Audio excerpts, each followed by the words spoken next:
انسان مؤمن میگن اگر گناه صغیره مرتکب بشه، گناه صغیره رو مثل یک کوه بزرگی تصور میکنه که زیر کوه خالی شده، خودش هم زیر اون کوه نشسته، هر لحظه احتمال داره این کوه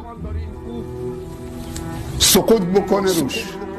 گناه صغیره انسان مومن اینطوری تصور میکنه مثل کوهی که زیرش خالی شده، خودش زیر نشسته میخواد روش بیفته.